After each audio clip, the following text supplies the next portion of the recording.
The word hero gets thrown around a lot by police and their supporters, but when you examine what makes a hero more closely, police rarely ever qualify. Heroes are individuals taking risks, not a group with support and distributed risk. Policing is not an individual sport, it is a team endeavor. Police are part of a grand network of other police whose support they can rely upon. An officer's individual risk is mitigated by the group, and they are less likely to have to face consequences for any actions. Heroes act alone, in the heat of the moment, with all of the risks and consequences for their actions laid solely upon themselves. Heroism is not a job and heroes do not seek payment. A police officer can make it through their entire career without a single heroic act. In fact, most cops spend 30 years generating revenue without any dark or bright spots on their record. Yet if they do show bravery and courage in their line of work, that has nothing to do with being a police officer, that is individual greatness. Yet since their risks are mitigated by the group, and since they are getting paid regardless of individual acts of greatness, and since they receive benefits that reduce consequences of their actions, it is not so much heroics as just doing their job.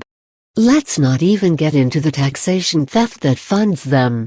Heroes are not made over the course of a career, but in the moment of bravery and courage which finds them fighting against all odds to do what they believe is right, not for a paycheck or the hope of a reward. Heroes do not hurt others only to protect themselves. Police regularly use force against citizens because they got scared. Their own lives and safety are their first and foremost concern. This is a result of police culture ideologies as well as departmental policies alike.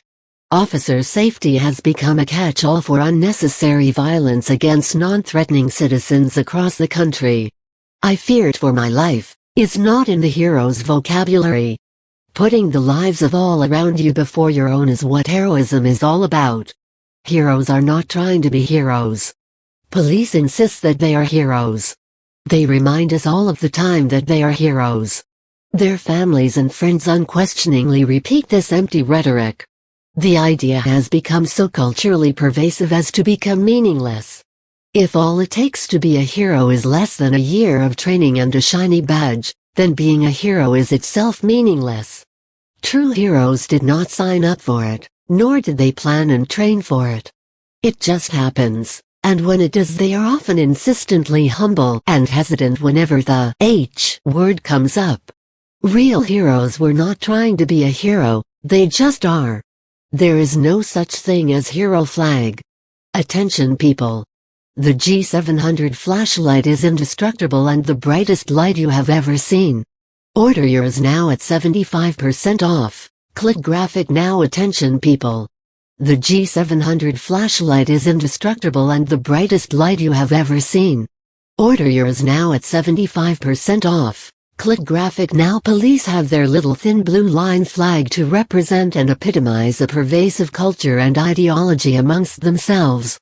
Policing is not just a job, it is an entire lifestyle and worldview. It is one that is almost unilaterally shared down to the most minute detail by the majority of individual officers. They even have their own fan club. There is no hero culture. There is no hero fan club.